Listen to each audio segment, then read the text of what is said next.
Hello and welcome to Crucible of Words for more dedicated Legacy action. Today it's our midweek meta deck slot, so let's have a look at the last week of Legacy. So this is the information that we have about online events.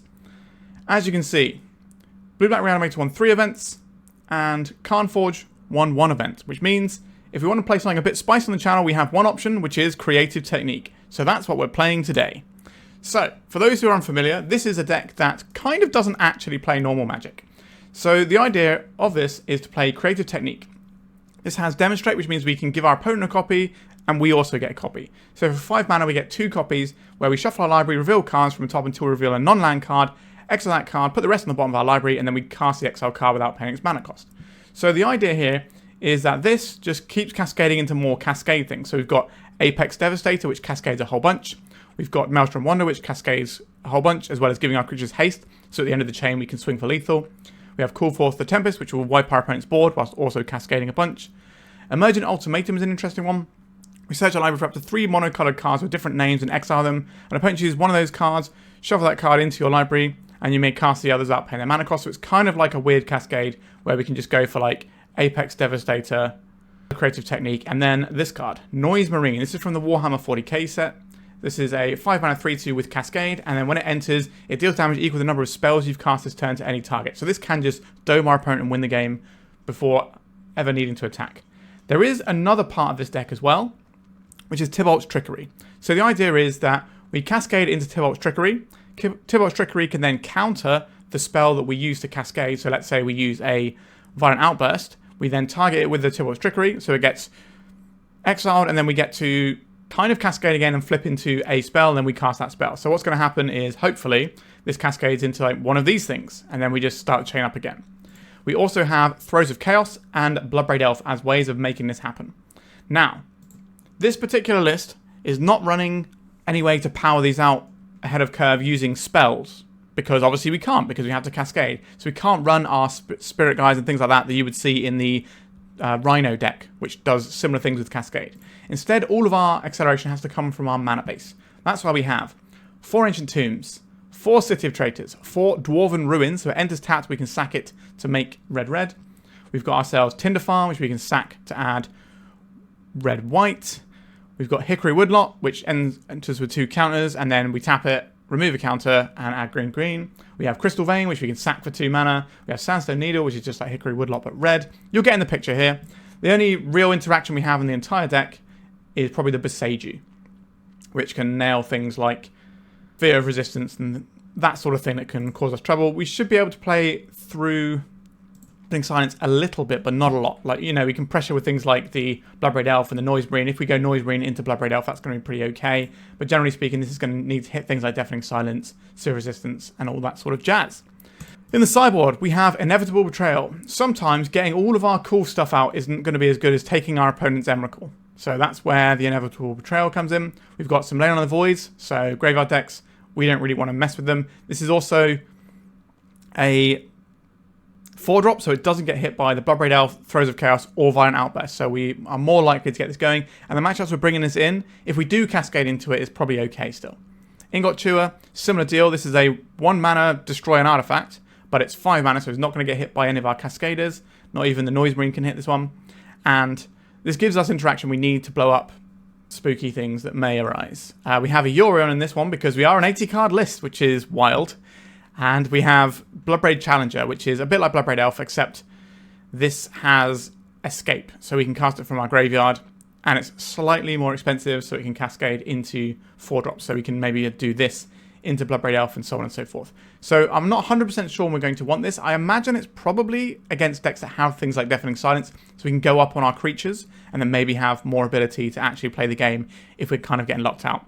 Alright, that's the deck. Personally speaking, this deck is an abomination, but I thought you'd enjoy watching it on the channel today, so here we are. Let's give it a whirl with Bauer's Legacy Challenge winning Creative Technique deck. For free, fast, and secure worldwide shipping on high-end singles, classic products, and full sets, check out 3for1 Trading. Whether it's the Legacy or pre-modern that I play on this channel, or even vintage and old school, they've got you covered. Find them through the link in the description of this video and use my code COWFREE for free worldwide shipping on your first order over $500 or euros. We're into round 1 here. We don't have the ability to cast any of our spells, so I think we actually have to send this one back. This is turn 3, that's kind of slow. I think we do still keep it though. Tibalt's Trickery is kind of awkward here. We'll play this one out, and then we're probably just going to be doing Throes of Chaos, which will inevitably hit a Tibalt's Trickery. Having one in our hand means there's less in our deck, so we're more likely to succeed and not fizzle. Our opponent is surprised by our Yorion deck that's playing a basic mountain. And I don't blame them. We're looking at some sort of energy thing here. Should be able to go over the top once we start doing our thing, and there's no counter spells, so that's fortunate for us. But they can be a very fast deck. And our hand is currently a little bit slow. Dwarven Ruins. Alright, I will play this tapped. And then next turn we can Noise Marine. 1, 2, 3, 4, 5. I think Noise Marine ends up being better than doing the Throes of Chaos. Amped Raptor. I see you've got sort of Cascade yourself. Voice of Victory. So, it's not Teferi, which means our stuff does work. Teferi not allowing you to cast spells completely blanks our entire deck. Because most of our stuff is being played at weird timing that you normally can't play spells because of Cascade. So, I think we are better off doing the Noise Marine than anything else here. So we can still Throes of Chaos the next turn, but the Noise Marine has a much higher upside. Here we go. Let's do some cascading nonsense. A Violent Outburst. Okay, I will cast this. It will cascade into Tibalt's Trickery. We will cast Tibalt's Trickery targeting our Violent Outburst. This gets us an Emergent Ultimatum, which we then cast. And we have 3 monocolor things. So Apex Devastator, Call Forth the Tempest, and Creative Technique, please. Opponent gives us one of these 3 cards. Oh, sorry, they put 1 in the bin, right? An opponent chooses one of those cards, shuffle that into a library. Okay, so we get to cast 2 of them. That's even better, isn't it? Alright, let's cast this one without paying its cost. And we'll cast this one. Tibalt's Trickery. I guess we can hit our Forth of Tempest. I don't think we need this. It's already got the Cascade triggers, which all matters. I will demonstrate. They get a Guide of Souls out of this. Sure, enjoy. So we cast this Maelstrom Wanderer. We've got a lot of Cascade going up here. And we're not really playing the game here. We're just letting our deck just autopilot itself, which is something I dislike about this deck, to be honest. This Violent Outburst is going to cascade into Tibalt's Trickery. We'll target our Violent Outburst again. And here we go, round and round. Cast this Creative Technique. I don't think we even need to demonstrate this one anymore. I think we've got enough stuff here.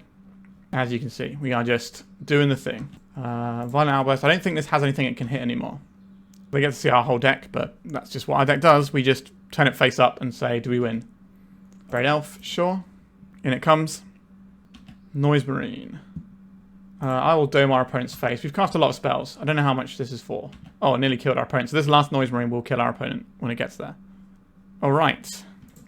Okay, so our opponent is one of their decks that might have Deafening Silence. Does that mean we're going for some sort of Bloodbraid Challenger line? I think so. So I think we're going to board out a spell that we're not necessarily going to cast. Like Emergent Ultimatum feels pretty gross when it does its thing. These are creatures, so we're happy to... Call Forth the Tempest isn't a creature, but it is a Wrath effect. I think the Noise Marine looks good. It's removal. How are we supposed to sideboard with this deck? Now once we start popping off, we do want these things to work. Is it Call Forth the Tempest? And if we're just going, we're going, or is it just this? And we keep the Wrath in because it's going to be good against our opponent's deck. Alright, I'll try this. I'm not sure this is right. I'm also not sure it matters. Alright, so we'll reveal our Yorion. This hand is very slow. So, 1, 2... I guess we can keep this. If our opponent messes with our mana, we've got a redundant lands. Casting the Creative Technique first means that we can get through a bunch of things. Because it means this is more likely to hit creatures, because we've made our deck slightly more creature dense. Dwarven Ruins tapped. It's probably fine. So we go Dwarven Ruins tapped. Tinder Farm tapped. Ancient Tomb pop. And just playing out the Noise Marine will kill their guy. Like worst case scenario. Okay. Are we going to see... Okay, so they've got black mana. So there's going to be like Thought Seizes and Cabal Therapy. So they can hit our Creative Technique or our Noise Marine. They both kind of do the same thing. We get more spins of the wheel with a Creative Technique, I believe. So it makes sense to do that. They gained life off of hitting us with their lifelink creature, so they make a cat. Dwarven Ruins. So I could just play this Ancient Tomb, but then if they do waste on our red source, that becomes really annoying. Red mana is more important. So I guess we play the Tinder Farm. Because we're going to lose our Tinder Farm when we make our play here. We can keep our Dwarven Ruins around. Again, it doesn't really matter what we do. It's just a case of, do they kill us before we get to cast our spell? Oh, they found a Thoughtseize. That's really good, obviously. So take our Noise Marine. And now we are doing nothing. Like, our deck has virtually zero agency in it. We just have to play the things in front of us. We don't really have blue mana for the Maelstrom Wanderer being hard cast. So we're very much just at the mercy of the top of our deck. Now, our deck is designed to do one thing. I guess we just get some more tap lands out of the way. I don't think getting a Yorion here makes a lot of sense. We can't really cast the Yorion either. Let's just play this. And we just sit there and let our opponent beat us up. Cabal Therapy. We're going to name the Maelstrom Wanderer probably, because they know it's there. And then they can sack a cat token to take the Tibalt's Trickery. But again, this being our hand is irrelevant. We could use this to hit the Cabal Therapy. But again, it doesn't matter. It's just a case of, do we draw one of our Cascaders before our opponent kills us? We don't draw extra cards, so this is fine. We could draw into the Call Forth a Tempest, which will wrath their board, which feels pretty good. I'm pretty sure we kept that in. Yeah, we brought out the Emergent Ultimatum. It's good. 2, 4, 6, 8. We have 8 mana, so we can cast a lot of things in our deck. Yep, you can hit my Tibalt's Trickery. I don't think this matters, but it's fine. I think if I was in my opponent's position, I'd probably do a similar thing. Although I do the maths to work out if it changes the clock to lose a guy there. I don't think it does. Bloodbraid Elf, you say. I will deploy a Mossfire Valley. We'll cast a Bloodbraid Elf. And see if we can do our nonsense, shall we? It's a Violent Outburst. The Tibalt's Trickery. Targeting the Violent Outburst. It's a Bloodbraid something or other. Challenger. It's a Tibalt's Trickery. This will hit the Bloodbraid Elf because Bloodbraid Elf is smaller. We need this to hit something good. Otherwise we could be kind of done here. Creative Technique. I will cast that.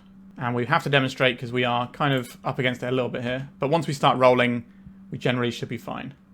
They've got a Cabal Therapy. It's not going to make any difference here. But they're allowed to cast it. They know both the cards in our hand, so they can name something amusing. You are already dead. There we go. Our opponent didn't disappoint with their amusing name.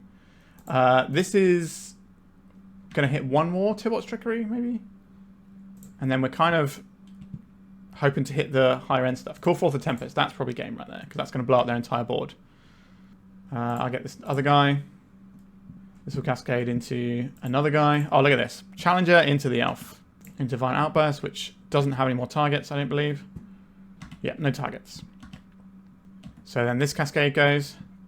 I get a Noise Marine. That's pretty good.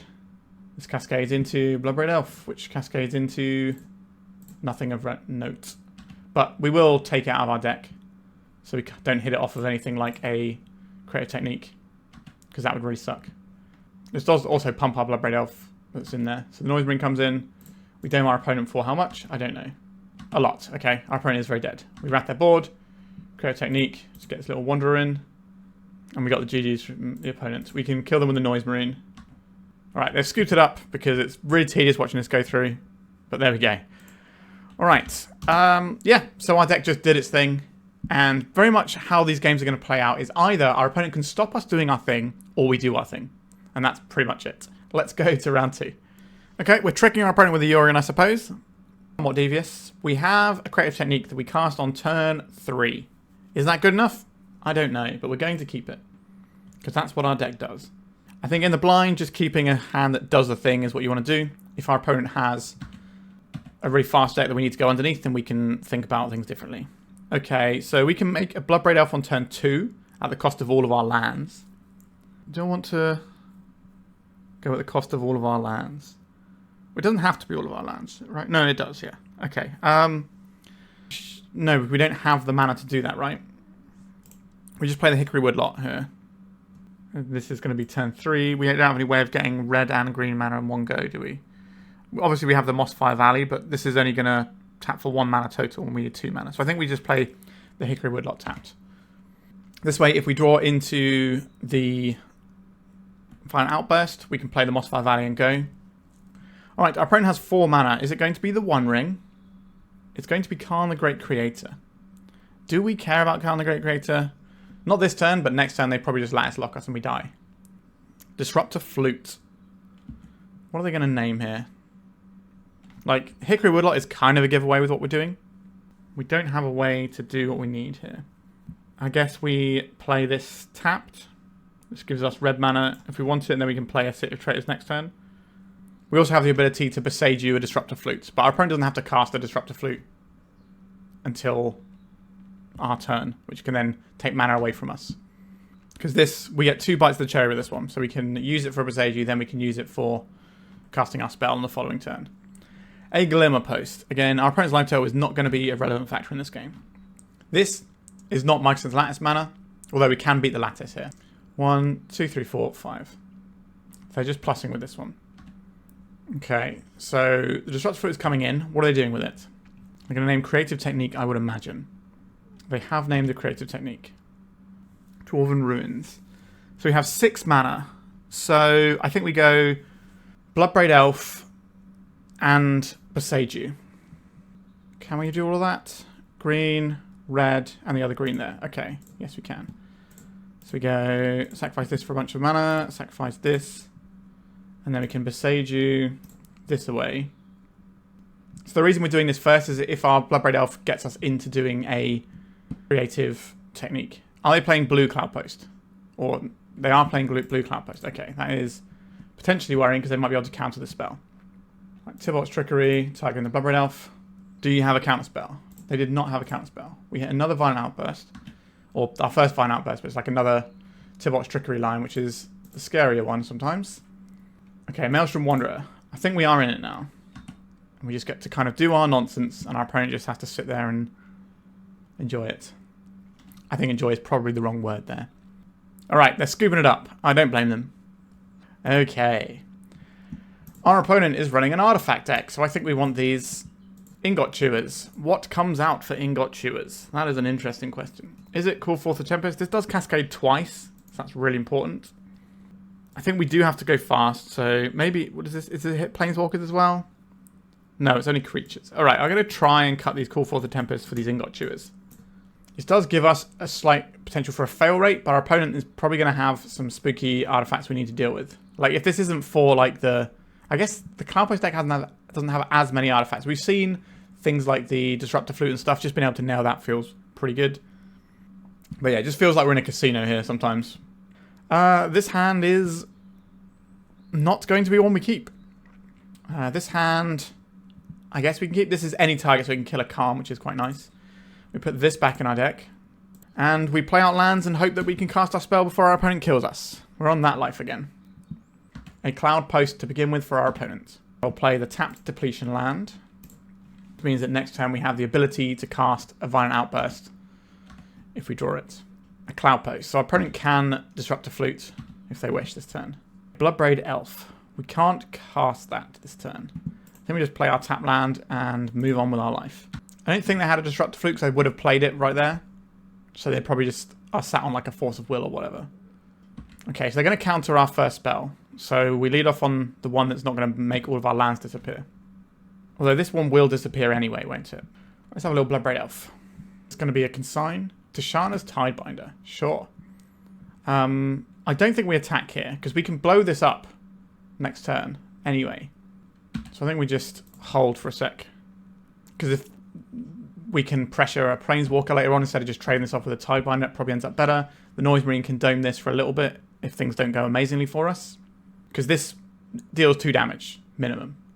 And they can't Tidebinder everything. Now they can consign to memory some stuff, but they have to do it at different intervals. So it kind of works out okay for us here. Okay, so 1 mana, 2 mana, 3 mana, 4, 5. So I guess we're just playing out... I'm trying to think if there's a way that we can not lose one of our lands here, but there isn't. So 1, 2, 3, 4, 5. So we have to lose a land, so we may as well play a tap land. Right, Cascade on the Noise Marine. You can counter this, but then we kill your Tidebinder and get to Kraken for a little bit.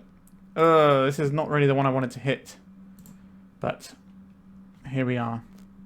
We're just casting an Apex Devastator. I guess we win the game, maybe? Because they can only hit one of these triggers with a Tidebinder. If they were going to hit anything, they would have hit our first one. Mindbreak Trap. Sure. We still have 4 Cascades going. So that should win us the game, I would imagine. Throes of Chaos. So they Cascade again. Violent Outburst. That's going to pump our Bloodbraid Elf, which probably isn't relevant, but it's not nothing. What's Trickery? It's not going to pump our Bloodbraid Elf. It's going to be... This is actually target the Throes of Chaos, not the Violent Outburst, actually. That was my mistake. So Throes of Chaos is also retrace, so it lets us go multiple times.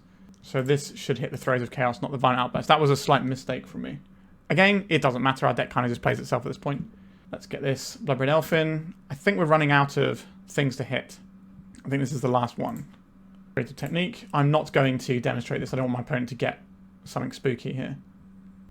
I think we're doing enough with these 3 Apex Devastator triggers. We also haven't hit our Ingot Chewer, which is something I'm grateful for right now. Oh, here it is. Here is the Ingot Chewer. It's still a guy, though. Bloodbraid Elf. Outburst. It's going to pump our Elf and our Ingot Chewer. Ingot Chewer doesn't have haste, although it will do when the Maelstrom Wanderer comes down. So we'll be able to attack here. Mindbreak Trap. Okay, they had double Mindbreak Trap hand. We still have 3 Cascades on the stack, though. Throes of Chaos. That does nothing here. Okay. A little bit spooky. Alright, we still win the match. Our opponent doesn't want to get through 2 more Cascade triggers. Like, I don't necessarily think they're dead here, because these can just hit like Ingot Chewers. Maybe that's still good enough because we get to crack for a bunch here and just have a load of power to pressure them. But yeah, our deck did its thing and we were a passenger. Let's go to round 3. Alright, what are we doing with this hand? It's the same thing we're doing with every hand. Okay, let's keep this on. We have the thing that we can do here. We're pretty cold to a Thoughtseize, but we have lots of things in our deck that do just Cascade and get things going. Alright, Sandstone Needle is our turn 1 play. We have 2 sources of red mana, so we'll probably be playing this next turn. Blue Delta, if they just Thoughtseize us, we'd probably lose this game. Here it comes. Boom. Enjoy. Enjoy seeing it, opponent, and wrecking us. So we've drawn a Throes of Chaos, eh? I guess we are doing the thing here. We get to do this next turn as well because of Retrace. So here we go. Well, we get a Violent Outburst out of our deck, which is good for the purposes of when we do the creative technique lines. Our opponent's just force of willing it straight up. Sure. But they have to deal with this happening next turn as well. But a Wasteland can kind of jam us up a little bit. 2 Wastelands and then we might not be getting out. Depends if our opponent can pressure us. An island. Okay. They didn't have a Daze or anything, so we're just going to play this. And then we're going to retrace this. And I'll discard this Boseiju. And here we go again. Do you have an option to interact with us, opponent? Then they would have used Daze if they had it last turn, so it's forcible or bust unless they drew a Daze this turn. Tibalt's Trickery. Target the Throes of Chaos, please. Noise Marine. Let's get Cascade in. I think they would counter the Tibalt's Trickery if they could. So we're Cascading again. Tibalt's Trickery. This can hit the Violent Outburst. I'd rather have my bodies in play. Throes of Chaos. This is getting pretty close to our fail rate here. We need to hit one of the big boys. Okay, we failed there. So we're out of options for those. Not ideal. We hit the fail rate of our deck, but we are doming our opponent for a whole bunch here. And then we get to attack our opponent down to 5. So they are dead on board, but we did kind of hit our fail rate there. But if they are a reanimated deck, reanimates are very much off right now. Now we have a bunch of big O's in our deck, right? Can we do a mill any ones over? No. Because we mill random amount of cards when we go for our thing. Alright. So we attack, this dies, they fatal push one of our guys. I think that's what's going to happen here. We could potentially Tibalt's Trickery that, if we wanted. There's no point casting... Actually, is there a point casting Violent Outburst? Sorry, is there a point casting the Throes of Chaos? How many Violent Outbursts do we have? 1, 2, 3 have gone. We are running for full 4. So if we Throes of Chaos here, we could cascade into... No, we will cascade into dealing more damage to our opponent this turn. Yeah. That sounds like something I want to do here, doesn't it? What's Hickory Woodlot? I think we do. And we will retrace this. Because this will shut off a bunch of things for our opponent here. Yep, so we get the Violent Outburst. So we get to make it so our opponent can't have fetch lands or Force of Will. So this does nothing. And we get to attack for additional 1 point of damage here. So we kill the Tamiyo here. Do they have a Fatal Push to follow it up? Is the question. That's the best case scenario for our opponent. Obviously, worst case scenario for us. Here comes a Fatal Push. So they probably hit the the only one they can, right? Yeah, makes sense. So do they have an answer for our Noise Marine? They can't bounce this with Brazen Borrower. Fatal Push doesn't kill it. So they just have to put like a body in the way. Alright, we managed to win the game despite hitting our fail rate a little bit there. Not completely, but just a little bit. So we don't know what our opponent's doing. Maybe we just want a couple of Inevitable Betrayals. I'll take some of Inevitable Betrayals. What are we cutting down on here? Is it call forth a Tempest? That seems less exciting than these other ones to me. Although, Emergent Ultimatum, they can just counter. And then we don't get nothing from it. Where call forth a Tempest, we get 2 Cascades. So maybe we're trimming down on these. I don't think we want these things. And I don't know if we need the Leyline. We didn't see enough of our opponent's deck. So I think we just go in and then see how we fare.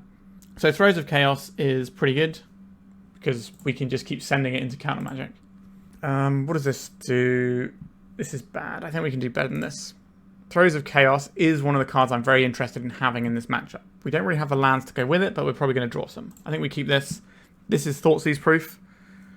I think we put back an Apex Devastator. For the reasons we mentioned earlier, the Emergent Ultimatum isn't as good because they can sometimes counterspell this. It just gives them a pinch point that is really annoying for us. Alright, a Ponder. So we are not having a great time against Wastelands. We're not having a great time against Hand Disruption. Hand Disruption isn't as bad, but, you know, it can still mess us up a little bit. Crystal Vein. So we have a turn 2 Throes of Chaos, but if we get Wasteland off our Sandstone Needle, we probably just lose the game. Polluted Delta. That is not the thing that we were worried about, so that's good. They could play a Doughty Voidwalker, so we only get 1 bite of the cherry with the Throes of Chaos. That's pretty good. Okay, blue and black, so we're just looking at Strix. So we're probably on something, possibly Ninjas, or like very fair blue-black tempo. So if we use the Crystal Vein, it does go away, and then it becomes harder. But sending here, our opponent's definitely going to have counter magic, right? So we're supposed to play conservatively, but then if they have a Wasteland, we're very, very cold to that. Interesting decision point here. Like, we could just jam. Like, we actually have a decision to make for once, which is kind of exciting. So we can jam right now, but the Crystal Vein goes. So we'd have to draw another Soul Land, of which there are how many in our deck? So we've got another 9 Soul Lands we can draw. But this also loses to Daze, and I don't really want my spell to lose to Daze. I think we play the Hickory Woodlot here. Like, we're not under a lot of pressure. We can kind of finesse our way through a little bit better here. Mana for a Narset. Okay, we don't draw extra cards, so that's fine, but they can obviously find an answer for our nonsense here. So it's not like a Force of Will. Do they miss? Wowzers, trousers. Unlucky opponent. That is not where you want to be. Crystal Vein. So we'll cast the Throes of Chaos here. Let's get Cascade in. Tibalt's Trickery, my Throes of Chaos. Going to meet with a counterspell. Our opponent would not have kept a hand that had no interaction. They didn't Thoughtseize us, so it's going to be a counterspell. There it is. Sure. And they pitched a Kaito, which I suspected when we saw the Baleful Strix. And then we pass the turn. Next turn we can send it again. Probably a Brainstorm or a Ponder to start turn. A Brainstorm. Pretty good. I don't know if they're going to have anything like Cling to Dust, which can remove this. Okay, so we are Grixis control. Okay, so they don't have Wastelands in their deck, which is good to know. That's something that the Grixis decks don't really have access to. They're quite colour intensive. Days Undoing. Bit rude. A little bit rude. Emergent Ultimatum. How many counters does this have on it? 2 depletion counters. Why does it only say 1 on it though? Because we used the spell off it last turn. Come on, brain. You can do this. Okay. We are in the trouble. It's unusual to see the Days Undoing Narset in a Grixis shell. But I guess I have Bowmasters, so they make a little bit more value out of a Days Undoing. Although Days Undoing ends a turn, so you don't actually get the pings, right? Oh, they do have Wastelands. Okay, so they're not just a straight up Grixis control. They should hit the Sandstone Needle here. That would be my port of call. They're going for the Crystal Vein. Interesting. I guess I want to keep us off of mana that doesn't go away. Like, we don't really have any use for this Yorion in our thing. Okay, they found a Force of Will this time. We're going to need a little bit of help here. Like, how do we get through this? Creative Technique, maybe, but our opponent's got so many cards over there. I think we've just lost this one. Like, blue-black should be pretty good against what we're doing. Tinder Farm. We're not going to lose our lands to put a Yorion into a hand that we can't even cast with our deck. That doesn't seem like a great use of our time. Bowmasters, you got it. So this is what I mean. Our deck has very little agency. We had one choice to make this game so far, and that was, do we cast Throws into Days or not? And it ended up not mattering either way. So going to get Force of Will and we were going to lose our hand. Okay. So the beatdown is not super scary, but how are we going to get through all this? Maybe draw something that cascades a bunch that we can actually cast. A Tibalt's Trickery, that doesn't seem very helpful. We can counter one of their spells. We can use the Tinder Farm into the Mossfire Valley to do so. There might be a situation we can set up where we cast like a Bloodbraid Elf and then they counter something and then we Tibalt's Trickery the thing they've countered. That would be quite a nice little sequence. I just don't know how much permission our opponent has. Right, they're brainstorming now, which is interesting. That suggests to me that they are looking for a Kaito to put in. It's interesting you wouldn't do that in your main phase. They need to go to the block stage here, and then they can put in the Kaito. So this is going to give them more card selection and advantage, and increase their clock. And they have another little draw effect.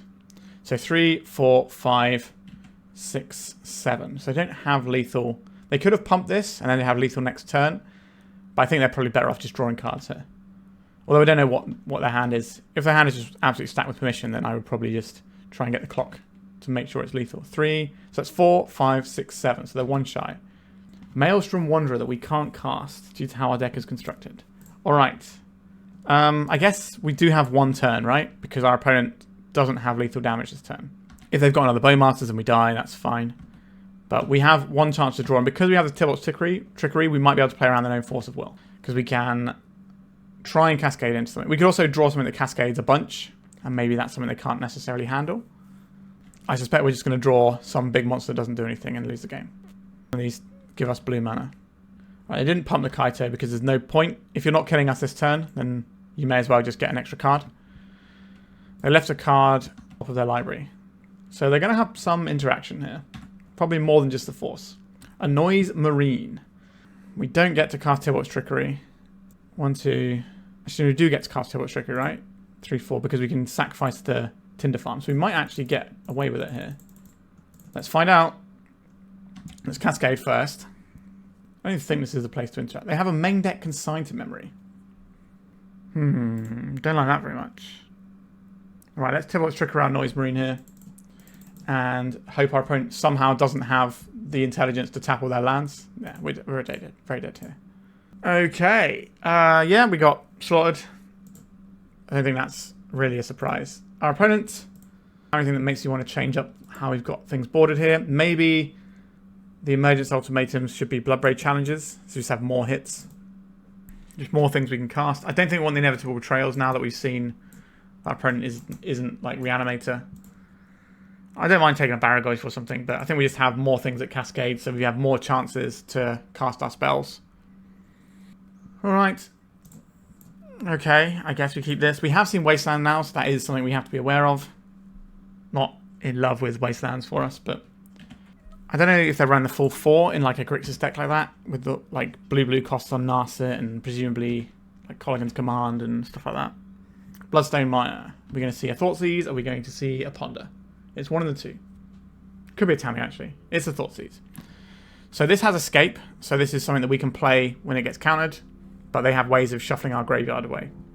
They took the creative technique. Sure. I think it makes sense because this is like 2 spells that's kind of hard for them to deal with. I will deploy a Sandstone Needle here. The problem we have now is that all our lands come in tapped, so we can't actually cast this on curve. I say on curve, but like, you know what I mean. Casting on 3 is very much not on curve, but here we go. Okay, so they're cycling their Lorien Revealed. They're going to go and get probably an Underground Sea. There it is. Are we going to get Thoughtseized again, or are they just going to hold up like Consigned to Memory? Probably Consigned to Memory. A Taiga. So we do get to cast stuff on curve here. I am going to cast a Bloodbraid Challenger first. Is that true? I don't really want to have to counter this with Tibalt's Trickery. This does attack and pressure our opponent, which gives them something to worry about. But if it hits into Tibalt's Trickery and we have to hit this, that kind of sucks. But I think it is the Bloodbraid here. Let's try this out. Getting consigned, sure. But then this is why we do it, because if they have a consign, we then get to bash them for 4. So now they've got this problem to worry about whilst also holding up interaction for the other things that we can do. And if this ever dies, then we can just try and escape it, we need to exile 3 other cards, which isn't that many. Especially when our lands die. So if they kill this, we can play it next turn. I think we go for the creative technique next turn, though. So Narset is a Barragoyf. Okay. That's pretty good into what we're doing over here. We're going to have to lose all of our lands here. Not a thing I'm in love with doing. We could play out the Mossfire Valley to play around a Daze. Or, we haven't seen a Daze yet, though. And they're a little bit bigger. Maybe they don't have Dazes. Okay, I think we're going to just jam here. And we will demonstrate, since they can't deal with the demonstrate trigger right now, as they've got no concise memory mana. Let's see what our opponent gets with their creative technique. Tamiyo. Sure, you can play a Tamiyo. That's fine. We have 2 creative techniques on the stack. How many Force of Wills do you have, opponent? Tibalt's Trickery. That's kind of annoying, isn't it? Oh no, because we target our own creative technique here, because this is where it's come from. So this is still on the stack while it's resolving. No, but then this doesn't actually do anything, right? And the creative technique is better than Tibalt's Trickery. Well, they're kind of the same. So that kind of fizzles, which is annoying for us. But it takes the Tibalt's Trickery out of the deck. Are we supposed to do that? Force of Negation. Okay. So now we can play out a Tinder Farm or Dwarven Ruins. This one can tap for mana on its own. I think we play this one out. I can attack here and try and trade with a Barragoyf. But then our opponent just takes it and cracks back. So I think this is actually back on blocks. And that way they can't attack because they put this in the graveyard, which lets us go again. Alright, so they're going to mill over they're going to flip over their Tamiyo and they're going to be able to get some stuff back. Now, it feels like we have 0 agency in our deck at all, which is why I don't... It's one of the reasons I genuinely despise this deck, to be honest with you. It's not really playing Magic, we're just saying, is our deck good enough to beat what our opponent's got in their hand?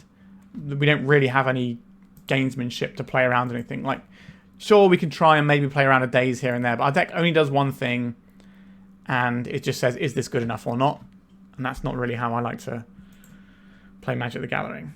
So this Tamiyo is going to go upstairs, and then next turn they can get back a counterspell. So we kind of need to draw something that goes on this following turn. 1, 2, 3, 4. So even if we block with this, we don't get to get where we need to go. We can attack this into Tamiyo. An Apex Devastator. I don't think we're casting that one, are we? I think we have to attack the Tamiyo. If this dies, we can try and play it next turn. Our opponent to have counter magic here. Is this just an Orcish Bowmasters? Yep, that's pretty good. They can choose to trade with this if they want. Or they can just chump it with an Orc army and leave the Bowmaster in play. Oh no, this is shrunk now, isn't it? But that means we get it in our graveyard, which is one of the things we wanted. Okay, that's fine. Yeah, we had a decision to make there. I think it's right to attack with the Bloodbraid, because then we can fire it off next turn and maybe win the game. But we're going to have some trouble trying to do that, given this Force of Negation that's coming back. And Force of Negation will hit whatever Bloodbraid Elf hits, or Bloodbraid Challenger. 2, 4, 5, 6. We're a long way off of casting Apex Devastator. We're going to be dead way before then. It's interesting they chose to minus the Tamiyo then. They could have waited to see if they milled, and then they could maybe hit a Force, which is more flexible and can hit creatures as well. A Bloodbraid Elf. Okay. We don't have to lose any lands for this one, which is nice. We cast a Bloodbraid Elf. We Cascade. 5, 6, 7. So we're not dead. And then we get another bite of the cherry next turn with our Bloodbraid Challenger. Still got 2 Tibalt's Trickeries left in our deck. Or is it? Yeah, 2 Tibalt's Trickeries left in our deck. So basically we lost this game when our creative technique didn't hit a useful card. This can finish off the Tamiyo. Is that worth doing? I think it might be. Because that way they can't get back another spell in a couple of turns if we need to keep sending. And we're not dead to this attack. So, yeah, like if our creative technique hit a spell with Cascade instead of Tibalt's Trickery, then we win the game on the spot. But we hit the fail rate in our deck that we have 0 agency to play around or do anything with, and then we just lose. Alright, the Barragoyf is doing some Barragoyf things. A Blood Moon. They're just going to get back a Barragoyf. They didn't play it though. That suggests they're holding up some hard cast interaction for us. 1, 2, 3, 4, 5, 6, 7. We don't have any blue mana, so we can't cast this. If one of these tap for blue, we still can cast this as A mana. Okay. I think we play out the Boseiju here. And we're going to escape this. So, 1, 2, 3, 4. Okay, and then we're going to exile whatever, because it doesn't matter. So we have a thing that makes our opponent cast a spell. Oh, we hit Bloodbraid Elf. That's actually pretty good for us. That's more meat in play. Tibalt's Trickery. I guess we target the... I think we target the Challenger, because we want this in our graveyard.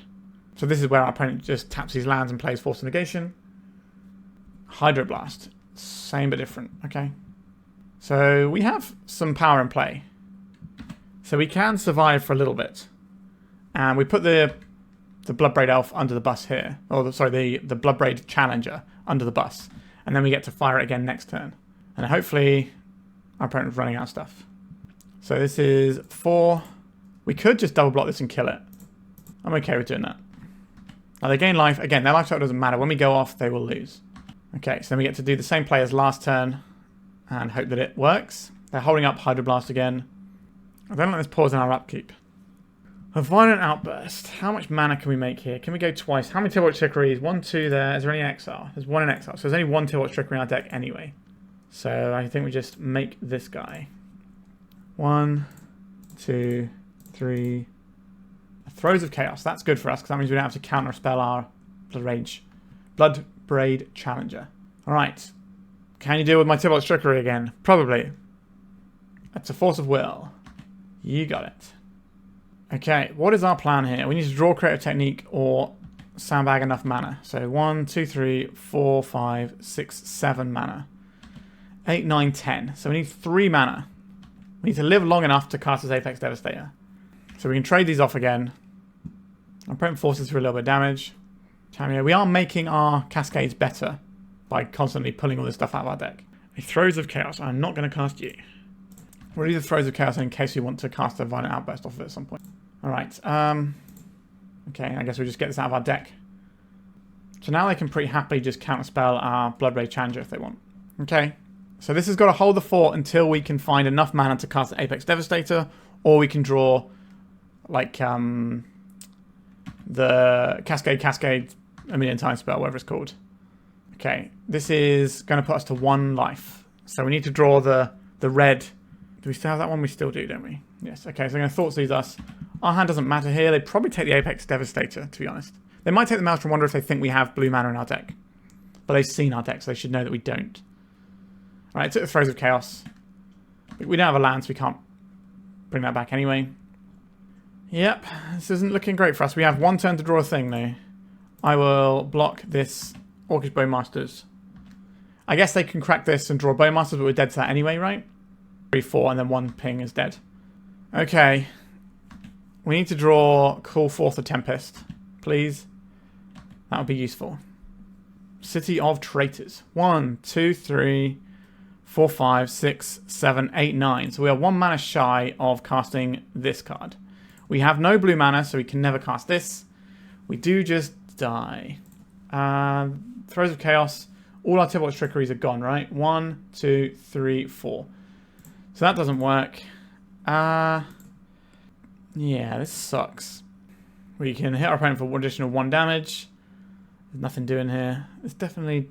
Yeah, so this is red-white mana this gets. It definitely doesn't get us any blue. If this was a castable spell in our deck, we win the game this turn. But it isn't, so we are dead. Alright, this is one of the reasons I dislike this deck. It doesn't play Magic, really. We just kind of play the things... Our deck plays itself, really. Okay, on to round number 4. Okay, this is round number 4. What does our hand do? A turn 2 Throes of Chaos and hope for the best. See if we hit our fail rate again. Our Sandstone Needle. Wasteland slows us down, obviously. Misty Rainforest. Just a forest. A Reclaimer. I don't expect we're going to be getting hit by much counter magic here. Alright, let's cast a thing. Alright, deck. Let's flip the coin and see if we win the game or not. Does Tibalt's Trickery get... So, because our deck is 80 cards, the fail rate of Tibalt's Trickery is much lower. Which is the reason why it's an 80 card deck. Are you a blue deck with Elvish Reclaimer in? You don't see very many blue decks with Elvish Reclaimer in. It is a blue deck with Elvish Reclaimer in. Okay. So we get to make that same play next turn. unless we get wastelanded here, which is possible. Okay, not a wasteland. Good news. But again, this is just, our deck does its thing. Is it good enough? Who knows? They're going to hold up Reclaimer activation. They are. A City of Traitors. So I guess we have to anticipate counter magic from our opponent now. Can we even play around that realistically? Like they would have dazed last turn. No, they couldn't have dazed last turn because they didn't have an island. Ponder. Am I going to play out... I kind of just want to get the Hickory Woodlot going. I'm just going to play the Taiga here. We can still go next turn. Actually, no, we can't still go next turn, can we? Whoops. Okay. Let's Throes of Chaos. And then we pitch. It's probably the City of Traitors here. Because we do need coloured mana for our spells. But we're playing around a daze here. Like, it basically, does this work or not, is going to be how the game pans out. Tibalt's Trickery, Taiga, Throes of Chaos. Do you have another counterspell? And does this hit his fail rate or not? They do have another counterspell. Okay, so we're going to be in this one for a while. They can go and get a Bajuka Bog and get rid of our Throes of Chaos. Right, Hedge Maze. So no Bajuka Bog. So we do get a chance to send it again. Uro, sure. Continue to do the Uro-y things over there. They can probably play that next turn, I would imagine. Yep, they've got the land for it. And there is a Ponder. And we're just at the mercy of the top of our deck for a couple of turns. So we're keeping the Hickory Woodlot over the City of Traitors. It gives us the ability to play something like a Violent Outburst in a couple of turns. Let's tap and pass. Interesting that we're going to be doing this. I assume this means they're getting a Bajuka Bog and they fear a Throes of Chaos next turn. Yeah. Makes sense. Rather than playing the Euro out, just cut that off for us. There's a Reclaimer and a Reclaimer. So we draw... Okay, we had an option where we could have possibly drawn a thing that won us the game there. Which is kind of wild to think. Alright, here we go. We need to draw one of our Cascaders next turn. We can also draw the Creative Technique. It was unfortunate for us our opponent had double Force of Will. It's not often you keep a double Force of Will hand in Legacy in game one. But, you know, they had an Elvish Reclaimer, so they had stuff to do with it. And they might have had the Euro, which then recoups that advantage. So I don't blame them for that. I think we play out the Ancient Tomb here. So we have one turn and this Ancient Tomb gets turned off. Have they got something that applies additional pressure here? A Wasteland. You got it. Again, we can still win, but we have zero agency about whether or not we win. We also could have Boseiju this. Hickory Woodlot. Sure. We can't Boseiju our own stuff in case anyone is curious. This is opponent's permanence. Alright, another Uro from hand here. Just to get a little bit deeper in their deck. So we can draw into... Are we supposed to Boseiju that there to keep our Hickory Woodlot around? Maybe we are. A Sandstone Needle. Our deck does nothing. Cool. Well, that's not true. Our opponent had to have double Force of Will or they died. But, like, just being a Force of Will check deck is pretty grim. I would like these Bloodbraid Challengers, and we'll take out these Emergent Ultimatums. I think that makes sense here. We could board in this sort of stuff for Uros, but that doesn't seem like a great use of our time. Like, whenever you board in these cards, you improve... Or, sorry, you increase your fail rate. So you decrease your chances of winning when you cast a spell. Okay, this hand is unkeepable. Mulligan. This hand does stuff, I guess. It's a little bit slow, relies heavily on this card. But, like, this is what our deck does. This is what we signed up for today. So I didn't want to play Blue-Black Reanimator or Calm Forge again. So this is what we signed up for. This doesn't give us the mana we need. I think we just play the Woodlot because this doesn't automatically die when we pop it for 2. I'll play the Woodlot out. Also, if this gets wastelanded, then that's not as big a deal because it's not our red source, and our red sources are kind of the bigger deal. So there's a wasteland. Yep. That's Tinder Farm, because I'd rather this be wastelanded than a Sandstone Needle, which gets us 2 lots of 2 mana. I'll play a Sandstone Needle. And then we cast this Bloodbraid Elf. Our opponent will have one of their counter spells, so it will do nothing. And then we'll kind of move on. Now, we're an 80 card deck. We can't mulligan to like double creature to cast or Throes of Chaos. Even a 60 card build, maybe you can mull to Throes of Chaos. But even that's not great against our opponent when we know they're running probably crop rotation alongside their Elvish Reclaimers. So there is a crop rotation, presumably for a wasteland. Goodbye, Sandstone Needle. Now, our deck is full of lands. So eventually we'll get somewhere here. Dwarven Ruins. Enters tapped. Of course it does. All our lands do. Let's see if our Bloodbraid Elf into their Inevitable Force of Will does anything. I see another crop rotation for Wasteland again. A Ponder. Sure. Thespian Stage. Alright. A Dwarven Ruins. I don't believe our opponent has Daze in their deck at this point. I don't know where they would fit all this depth stuff alongside like counter spells and then also Dazes. I just don't think there's enough space. Tibalt's Trickery. Target the Violent Outburst. Our opponent loses 1 life and just puts Force of Will into the graveyard. But at least we got a 3-2, I guess. It's better than nothing. As you can probably tell at this point, I'm not really having the best of times. Right, so we can hold open Boseiju so we're not immediately dead to Dark Depths combo. So that buys us more time. Life from Alone. 2 Wastelands. Well, well, well. That's very sad for us.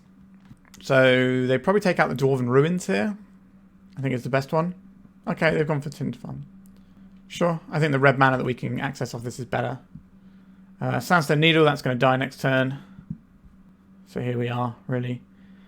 Do we want to play out like a green source? Like, our opponent's just trying to keep us off of green mana by the looks of things. If our opponent is just Life from Alarming every turn while we're bashing them for 3, maybe we somehow squeak through. Because they're not going to be able to keep us off of 4 mana unless they have some sort of crop rotation or exploration style effect. Because they can only get 1 wasteland a turn and we can just play out a land every turn. Wasteland? What a surprise. They're going to take out Dwarven Ruins. Sure. Now they're probably not going to have much removal for a Bloodbraid Elf either. Alright, let's play out Dwarven Ruins. Let's go attacking. Like, we have 3 turns of just beating down with our rubbish guy. Now we could draw the other Bloodbraid creature and then smash that in for an extra hit of damage. That'll put our opponent possibly to lethal if we hit a Violent Outburst. Alright, they're just going to keep going with the Life from Alone plan here. It looks like. I'm not sure that wins in the game here. Because we don't care if they wasteland us at this point. They don't necessarily know that. They might think our hand is full of blanks. And they might think this is just enough. But they are under pressure here. What are they discarding? It's their cleanup step. Hedge Maze. Makes sense. Tinder Farm. So we'll attack for some damages. I'll deploy a Tinder Farm. We could put the Yorion into hand, but we can't cast it. What's the point? Alright, they're not wastelanding us this time. So this taps for green already. Alright, feels like they might have double crop rotation plan, which we can blow out in a big way. It's an endurance. Sure. That's pretty bad for us. But I think we have to keep attacking there.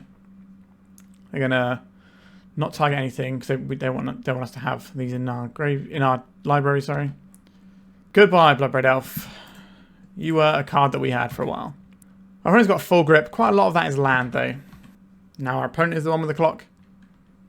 So the reason we attack there is if they have double crop rotation, maybe they go for it there, then we blow them out.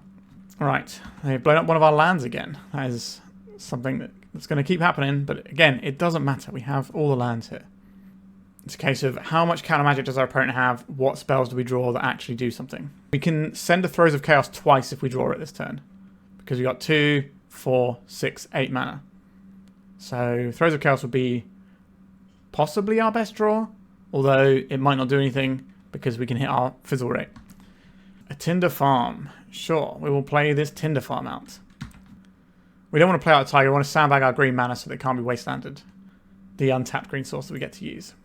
Alright, they're getting themselves a tropical island. This is going to make casting Uro much easier for them. I don't think there's any point besiegeing our opponent, even if we had the mana up to do so. They've got some wastelands back. Oh, there's a wasteland. Goodbye, Sandstone Needle, I imagine. That's the correct one to name here. Okay, they're just going to keep going after our green sources. Sure. I guess they don't know that we have all this green stuff in hand, so it makes sense to keep us off of green. I understand why they're making those plays. Throes of Chaos. So we probably win the game now. So we go 1, 2, and this for Throes of Chaos. We Cascade. Stifle. You got it, opponent. Let's retrace this. I'll pitch this City of Traitors. We're cascading again. Tibalt's Trickery. Target Throes of Chaos. Our opponent casts Force of Will and we do nothing. But we do have the Throes of Chaos for next turn. Alright.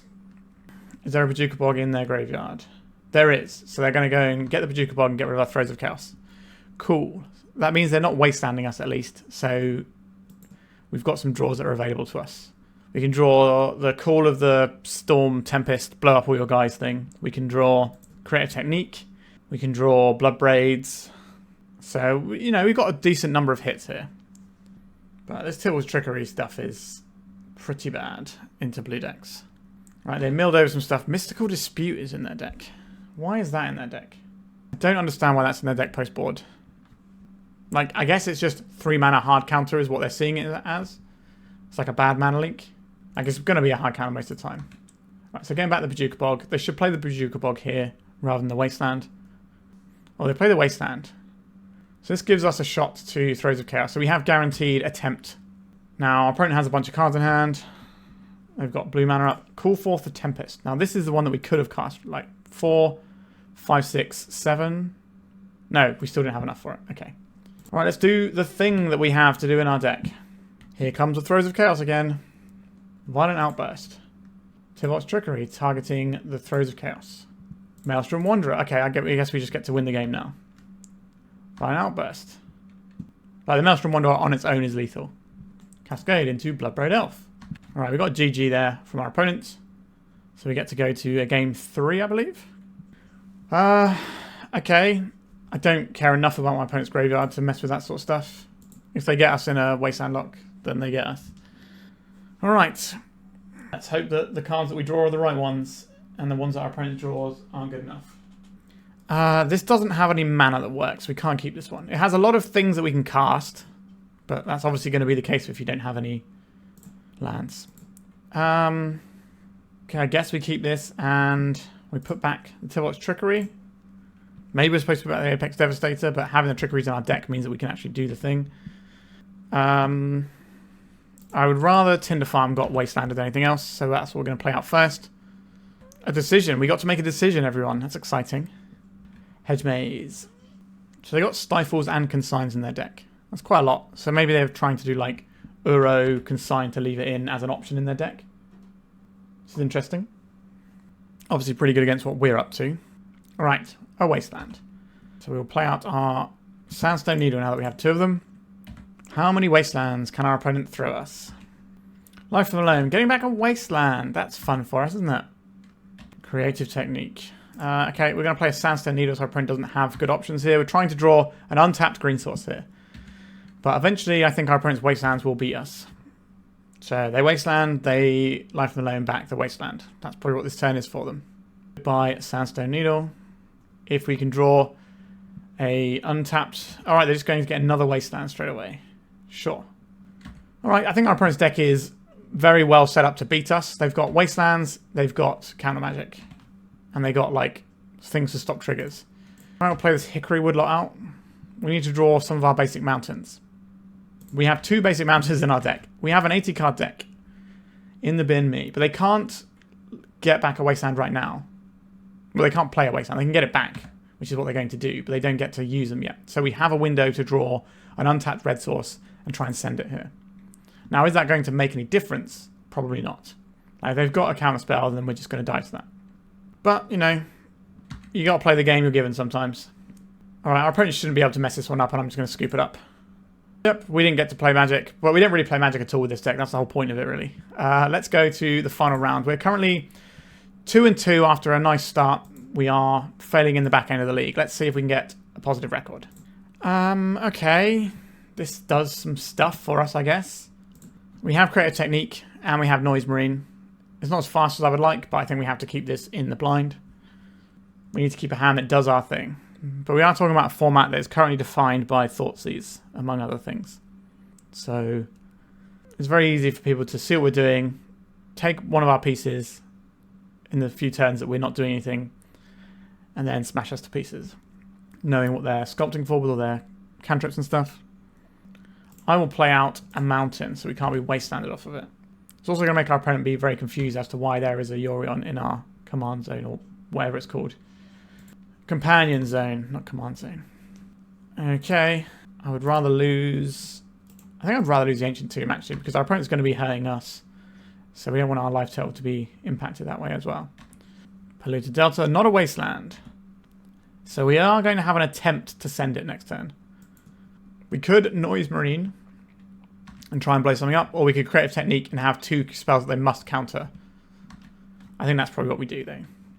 Call forth a Tempest. Alright, let's do the thing that we have. I would like to demonstrate. Our opponent gets to have one first. What do you have? A Daze. Yep, sure. 0 agency in our deck. I've said it many times. Okay. Do they have a Force of Will or a Daze in their hand? Because we are very cold if they do. We cannot pay. Do we get this Creative Technique off? We do not. Welcome to the bin, me. That's where I live now. And this is also going to trigger their Corey Steelcutter as well. Yep. Alright. Our Creative Technique hit a fail rate by giving our opponent a counterspell. Cool. So Noise Marine wouldn't do that, but they would just counter the thing that Noise Marine cascades into. But we would have had a Noise Marine that could blow up a guy.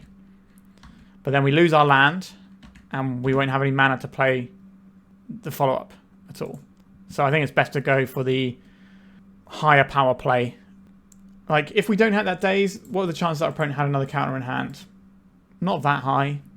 So, you know, we could have won. But again, 0 agency in terms of how the deck plays out. We just play the cards we have. They either win the game or they don't. I hope you're getting the impression that I dislike this deck a great deal. It's kind of like the antithesis of Magic the Gathering to me, because we don't really get to make much in the way of decisions. Like, it's kind of a cool piece of deck building, I guess, but once you've seen it once, it's like, okay, well, we're not really playing a lot of Magic. Like, this plays even less Magic than Oops or spells. Now, this deck is by no stretch a good deck. You know, it's not like... It did win a challenge, but it's not winning all the tournaments all the time. It's just like a weird little meme thing that occasionally somebody gets lucky with. And that's fine. It's just not the most enjoyable of things. Alright, our opponent is taking a little while over this brainstorm. We're taking, what, 3, 4, 5, 6 this turn? They haven't played a land, so they do have access to a wasteland potentially this turn, which can really mess us up. Here we go. In with some boys. Do I draw anything that matters? No, I did not. I'm not going to put a Yorion in hand. It's not worth 2 damage. It doesn't do anything. Okay, so we need to draw a green source or a soul land. Now, we can do that relatively well. But a lot of our soul lands and green sources come in tapped. So I am not feeling good about our prospects for this game. Now, our opponent can kill us this turn. Like, a Lightning Bolt does it. If they can chain off a couple more cantrips, that does it as well. Wasteland. Yeah, I don't want to play this game anymore. Let's go to the sideboard. I believe we are doing the challenges in just to give us more attempts at stuff. And the Emergent Ultimatum has come out because that's a pinch point where our opponent can kind of get us. Alright, this is what we're doing. Alright, I guess we can try and send it a few times. Let's play a tapped land. This is one that will go away if we do a turn 2 attempt. Do we want to do a turn 2 attempt? Do we want to try and play around Daze? We have both Daze and Wasteland as things that are going to impact our ability to play this game. Right, they're leaving the mana up. That's probably like consigned to memory mana then. In which case, we will play out a Taiga and pass. And then we will attempt to do a Violent Outburst of Round of Daze next turn. Now, this does cost us our Tinder Farm if we do that. We could wait longer if our opponent's not putting pressure in and holding mana open rather than doing stuff. Then possibly we just take a couple more turns out and see where we go. We could also just draw a soul land this turn, which does enable us to do this around a Daze without having to lose a Tinder Farm. So our opponent has got a Wasteland. Goodbye, Tinder Farm. So we're slightly punished for not going for it there.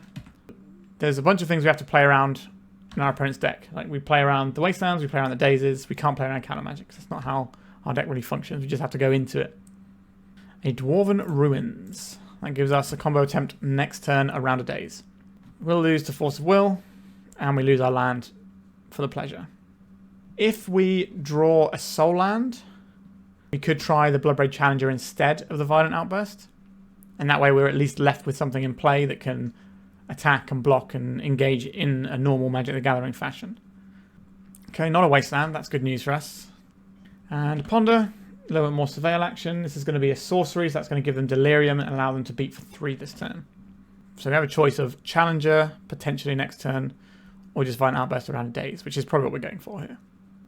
Now, I've done a lot of sculpting. They didn't shuffle that Ponder, so the chance of them having interaction here is quite high. But our deck doesn't have a lot of agency. What about a Bloodbraid Elf? Maybe the play here is to do a Violent Outburst not around a daze. And then we can send it the next turn and we don't have to lose all of our lands. I think that's a reasonable play. They did have a daze, sure. But next turn we can make the same play, but around a daze. Although if they wasteland us, then we don't get to play around a daze. Should be difficult for our opponent to hit us for more than just 3 this turn though.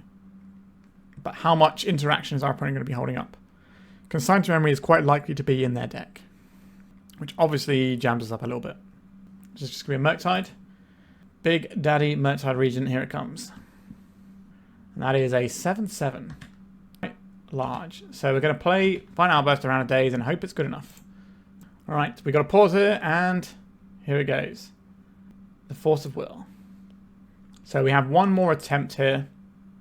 So they've got instant artifact land in their graveyard here.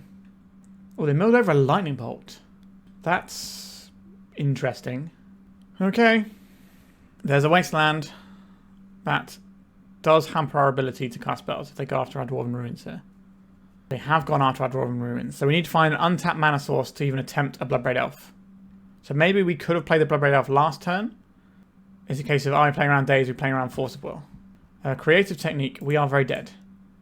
So maybe if we'd have played this one slightly differently, we could have had a win here. If we'd played the Bloodbraid Elf, we would have played around Wasteland, but we weren't playing around days.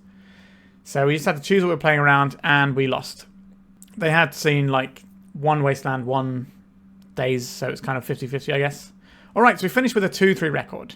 So first things first, I despise this deck. It doesn't play Magic the Gathering at all. You just do a spell and then your deck just does its thing, right? There's not really much like back and forth or interaction. You're kind of just like a Charbelcher deck where you don't really choose where to go. You just kind of keep sending it and hope for the best. And sometimes you just bludgeon opponents. Like if your opponent's not playing a blue deck, they're in a lot of trouble. If they are playing like a blue-black deck with Thoughtseizes, Wastelands, and counterspells, what are we even doing here, right? It's very easy to pick apart this deck. And the clocks that people are putting in their legacy decks these days are super scary. You know, like Murktide Regent's coming down early, Dragon's Challenger and Corey Steelcut beating you down, or, you know, an Archon of Cruelty or something. The blue decks aren't just waiting around forever. They are killing you. So I don't think this deck is very good. I don't like that it exists, to be honest with you. And sometimes, you know, if you play it, you will get lucky. You know, it's just rolling dice, basically. Is you get in the right matchups where your opponent can't interact with you? Do they have the interaction at the right time? Do you draw enough pieces? Like, you're basically saying, I want to put all the agency in the hands of the dice and just rolling them and seeing what they turn up. If you get the right draws or whatever, there's just nothing you get to really play with this deck. It kind of just plays itself. Anyway, I think I've moaned about that one enough, but congratulations to Barwa for winning Legacy Challenge with this. It's not something you see very often. The Yorion inclusion here to make the deck bigger is kind of interesting and just like messing your opponent up, making them keep dodgy hands in game one because they think your Yorion deck is kind of funny. But yeah, this is not one that I particularly enjoy, but I hope you enjoy watching me muddle through with it. Please remember to like and subscribe, and goodbye. If you'd like to support me in the channel, please check out my Patreon. It has a free guide to budget turbo depths as well as 3 tiers of support. A low-cost one that enters you into my monthly raffle for a free donation deck on the channel, a mid-tier subscription that gives you access to my detailed turbo depths guide that is updated every month as well as regular articles, and lastly, the higher tier gives you all of the above as well as a monthly donation deck for my channel. If you're interested in supporting the channel this way, please check out the link in the description.